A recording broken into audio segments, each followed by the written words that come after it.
Halo semuanya, terima kasih ya buat kalian semua nih yang sudah mau klik video ini. Oke guys, jadi aku mau ajak kalian semua nih untuk ngebahas soal kasus, di mana kasus yang sebenarnya banyak terjadi di negara kita, yaitu banyaknya wanita yang di luar nikah. Cuma kali ini kasusnya tuh beda negara, yaitu terjadi di Meksiko.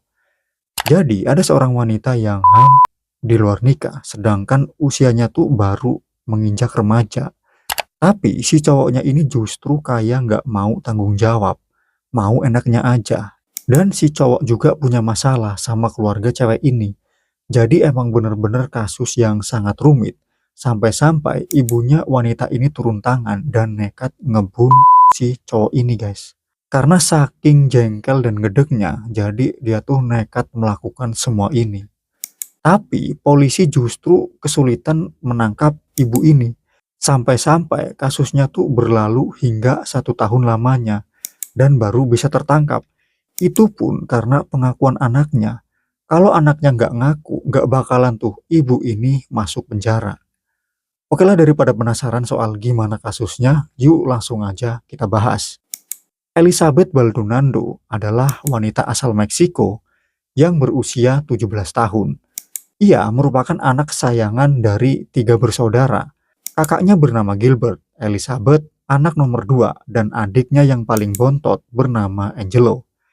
Elizabeth ini adalah anak perempuan satu-satunya, jadi dia paling disayang.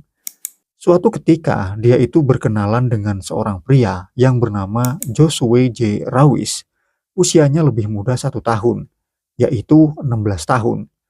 Joshua sendiri, ia udah nggak sekolah. Dan dia udah bekerja di salah satu restoran yang bernama Lindy's Diner sebagai pencuci piring. Karena kenal udah lama, akhirnya mereka ini pun pacaran. Selama pacaran, awalnya berjalan lancar. Mungkin karena jadian belum lama, jadi ya masih seneng-senengnya. Suatu ketika, Joshua sepulang kerja, ia mengajak pacarnya untuk nginap di rumah kakeknya. Dan di sana, dia tuh melakukan hubungan begituan. Namun karena seringnya dilakukan, hingga akhirnya Elizabeth pun di luar nikah. Setelah tahu kalau pacarnya itu hamil, Joshua tuh kayak, shock gitu loh. Dan mulai dari sini, rasa sukanya tuh mulai memudar, seolah kayak nggak mau tanggung jawab, mau enaknya aja. Elizabeth yang mulai merasa nggak diperhatikan lagi, ia pun mencoba untuk terus bersikap baik, agar Joshua ini mau tanggung jawab dan tentunya hidup bersama. Tapi ya, Joshua tetap menunjukkan sikap rasa nggak sukanya, seolah dia tuh pingin putus dan nggak mau tanggung jawab. Dan dari sinilah mereka tuh sering banget bertengkar. Bahkan Joshua sampai tega minta putus, tapi tidak pernah dihiraukan sama Elizabeth. Karena baginya dia tuh cinta pertamanya, apalagi dia sedang mengandung anaknya. Suatu ketika mereka berdua ini sedang ribut. Nah, kebetulan adiknya Elizabeth, yaitu Angelo, sedang ada di rumah. Joshua yang sudah keterlaluan, ia membentak Elizabeth dengan nada yang tinggi. Tentunya Angelo sebagai adiknya, ia pun gak terima dong, dan dia berusaha untuk menegur. Tapi saat ditegur, Joshua ini justru malah nggak terima dan ngajak Angelo untuk adu tinju di luar rumah. Tapi beruntungnya semua itu belum sempat terjadi karena udah dipisah duluan sama Elizabeth. Namun mulai dari sini, keluarganya tuh udah mulai nggak suka sama Joshua karena tingkahnya ya yang ternyata suka marah-marah. Tapi anehnya, kenapa ya orang tuanya tuh nggak ada yang marah gitu loh. Kalau anaknya tuh di luar nikah. Kayak biasa aja, apa karena emang budaya mereka seperti itu ya di sana. Kalau di sini kan, misal mendengar hamil di luar nikah, otomatis ya langsung tuh buru-buru dinikahin, ya kan? Biar langsung halal gitulah. Tapi mungkin karena di sana itu beda dengan yang ada di kita, jadi ya begitulah. Tapi kakaknya Elizabeth yaitu Gilbert, ia sebenarnya nggak suka sama Joshua karena baginya belum saatnya lah mereka itu melakukan hal yang seperti ini, apalagi usianya yang masih di bawah umur. Tapi karena udah terlanjur, jadi mau gimana lagi? Mau nggak mau, Gilbert ini hanya bisa menjaga agar adiknya nggak kenapa-kenapa. Bahkan Gilbert sering mengancam dan ngingetin sama Joshua untuk selalu menjaga adiknya dan bertanggung jawab. Tapi ternyata justru dihiraukan sama Joshua ini. Suatu ketika mereka berdua ribut lagi dan kebetulan Angelo ada di rumah. Karena nggak suka melihat mereka sering ribut, Angelo marah dan nggak terima lagi nih. Tapi karena dia nggak berani, akhirnya ia pun cuma bisa marah tapi nggak ngelakuin apapun, hanya ngoceh aja. Sehingga Elizabeth dan Angelo pun jadi nggak akur dan dari sinilah semua masalah dimulai. Ibunya Elizabeth yang bernama Ortiz Chavez selama ini diam-diam itu memperhatikan anaknya yang belakangan terlihat tidak akur gara-gara adanya Joshua.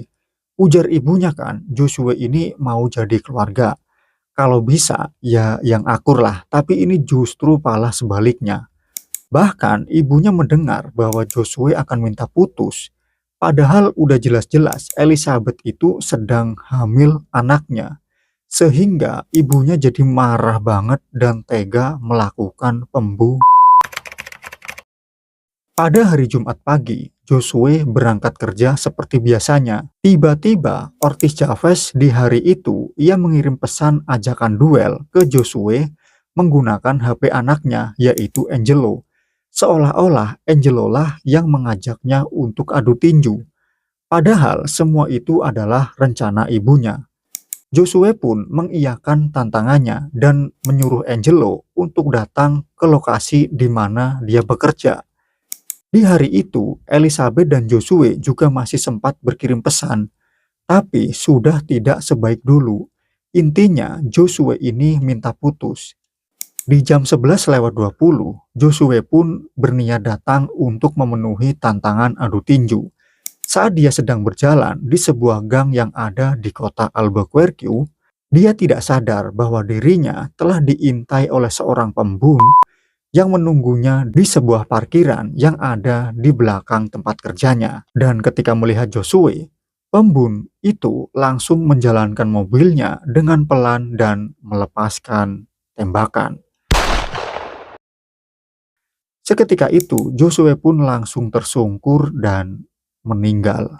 Saksi mata yang berada di lokasi kejadian langsung menelpon 911 dan memberikan kesaksian. Aku lihat mobil yang biasanya nggak di sini. Aku cuma keliling dan melihat aktivitas mencurigakan dan aku punya firasat buruk. Perasaan nggak enak seolah seseorang akan tertembak karena ada orang aneh di belakang sana. Oke. Dan aku lihat anak itu. Cowok ini yang tertembak. Karena korban yang pada saat itu masih menggunakan seragam kerja, polisi lantas langsung mendatangi restoran Lindy's Diner dan memberitahu apakah benar ini karyawannya. Dan dari pihak restoran pun membenarkan bahwa dia adalah pegawainya.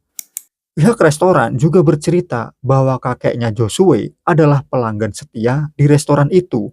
Kebetulan karena Joshua ini tinggal dengan kakeknya, jadi polisi pun langsung menuju rumah kakeknya guna memberikan kabar duka bahwa cucunya telah meninggal dunia.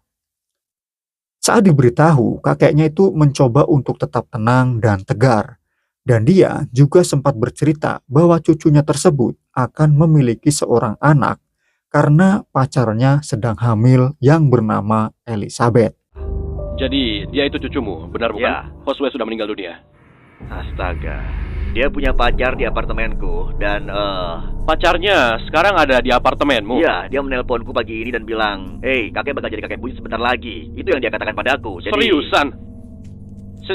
Siapa pacarnya ini? Elizabeth, kalau nggak salah Baldonado. Oke. Awalnya, polisi sangat kesulitan mengungkap kasus ini karena semuanya sudah direncanakan dengan sangat rapi oleh si pelaku. Hingga akhirnya kasus ini pun dibantu oleh seorang detektif yang bernama Detektif Bruce Yaga. Awalnya, Detektif Bruce Yaga mengecek CCTV gedung yang kebetulan mengarah ke lokasi kejadian. Dan di dalam rekaman itu, terlihat mobil sedan Toyota warna emas yang melintas secara pelan dan kemudian melepaskan tembakan. Dan pelakunya ada 2 orang, namun pelakunya tidak terlihat begitu jelas. Tapi ini sudah menjadi bukti kuat yang akan dikumpulkan terlebih dahulu.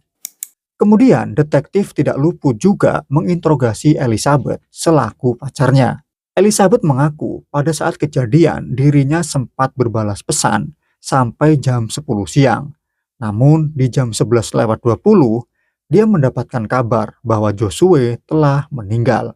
Ia pun merasa sangat sedih dan terpukul. Saat sedang sesi wawancara, tiba-tiba ibunya Ortiz Chavez muncul dan mengaku ingin menenangkan anaknya yang sedang bersedih.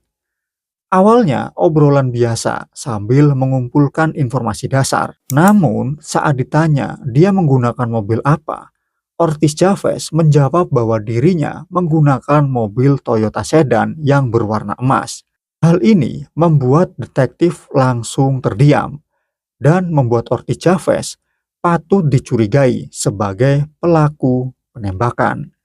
Karena mobil yang ia sampaikan persis seperti apa yang ada di rekaman CCTV. Kau pakai mobil apa? Aku nyetir. Kau tidak tahu? Toyota. Toyota? Iya. Warna emas gitu? Iya, warna emas. Tapi mobilnya mogok, jadi aku tinggal. Iya, gitu. Lantas, detektif pun langsung menginterogasinya secara pribadi dan menjelaskan bahwa mobilnya telah digunakan oleh seseorang untuk membunuh Joshua. Ortiz Chavez mengaku ia tidak tahu apa-apa. Bahkan ia mengaku mobilnya telah dicuri orang dan sudah melapor kepada pihak berwajib pada saat itu. Meskipun ciri-ciri mobil sudah ada di depan mata, sesuai apa yang terlihat di CCTV, namun detektif tidak bisa menangkapnya secara langsung karena orang yang ada di dalam mobil waktu itu tidak terlihat begitu jelas, sehingga masih perlu bukti kuat untuk mengungkap kasus ini. Tapi sang detektif mencurigai keluarga Elizabeth bahwa salah satu keluarganya mungkin terlibat dalam kasus ini. Akhirnya detektif pun mulai menyita handphone keluarganya, mulai dari Ortiz Chavez, Elizabeth, Angelo, dan juga Gilbert.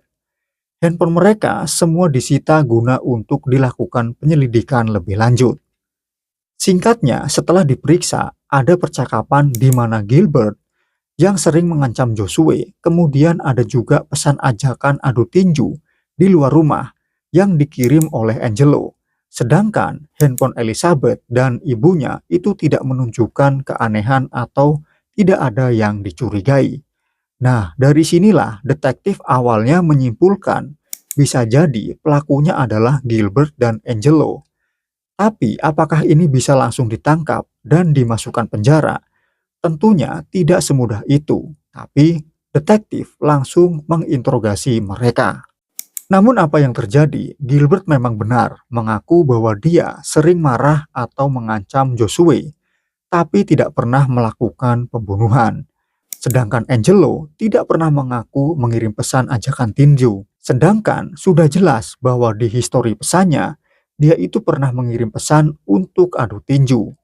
Kemudian tiba-tiba detektif mendapatkan telepon bahwa data menara seluler menunjukkan bukti yang sangat kuat bahwa handphone Angelo berada di lokasi tepat jam 11.20 di mana kejadian penembakan itu berlangsung. Sehingga Angelo tidak bisa mengelak lagi dan surat penangkapan untuk Angelo pun resmi diterbitkan. Berharap ketika ditangkap dia akan mengaku bersama siapa dia berbuat kan. Ternyata dia sama sekali nggak mau ngakuin itu. Ia mengaku sendirian saja dan ia akhirnya dijebloskan di penjara anak karena usianya yang masih di bawah umur dan sambil menunggu persidangan. Karena detektif ini belum puas kan dan yakin pasti pelakunya bukan cuma Angelo saja. Dia pun diam-diam terus mengawasi kasus ini dengan cara membiarkan Angelo leluasa menghubungi keluarganya. Dan detektif akan selalu merekam percakapan mereka, berharap akan ada percakapan yang penting dan patut dicurigai. Singkatnya, setelah 1 tahun kasus ini berlalu, ada percakapan antara Angelo dan ibunya, di mana saat dia mengatakan kenapa kakaknya si Gilbert itu suka marah, ibunya pun menjawab bahwa dia marah karena Angelo dipenjara dan ibunya meminta maaf karena semua ini adalah salahnya. Dan jika dia tidak melakukan hal yang bodoh, mungkin Angelo tidak akan dipenjara. Ditambah ada seorang wanita yang menelpon dan mengaku bahwa dia tahu siapa yang telah membunuh Joshua. Wanita tersebut juga mengaku bahwa informasinya yang ia dapatkan adalah dari anaknya sendiri, yaitu Gilbert. Jadi ceritanya Gilbert ini curhat sama temen cewek yang ada di Facebook, yang udah dianggap sebagai teman dekat lah. Dan dia tuh curhat bahwa dia kesal karena adiknya masuk penjara. Semua itu karena ulah ibunya yang udah ngebunuh Joshua. Tapi dia tidak berani berbicara atau mengaku semuanya karena ia tuh takut sama ibunya. Jadi intinya sedari kecil mereka semua ini udah dididik jika ibunya menyuruh untuk tidak berbicara, maka mereka tidak akan berbicara sedikit pun. Meskipun tahu itu salah. Makanya anaknya tidak ada yang berani mengakui semuanya karena ia tuh takut sama ibunya. Nah, dari pengakuan wanita itulah dan ditambah bukti percakapan antara Angelo dan ibunya, akhirnya surat resmi penangkapan pun dilakukan. Dan akhirnya Ortiz Chavez pun resmi ditangkap. Jadi selama ini dia tuh rela numbalin anaknya untuk dipenjara. Karena jika anaknya yang dipenjara mungkin tidak akan lama, hanya beberapa tahun saja. Karena usianya yang masih di bawah umur. Tapi apalah daya, sepandai-pandainya menyimpan kebohongan, suatu saat pasti akan terungkap juga. Dan akhirnya Ortiz Chavez pun dijatuhi hukuman 18 tahun penjara. Sedangkan anaknya yaitu Angelo dijatuhi hukuman 5 tahun penjara. Dan itulah pembahasan kasus kita kali ini. Mudah-mudahan kita semua dijauhkan dari segala mara bahaya apapun itu guys.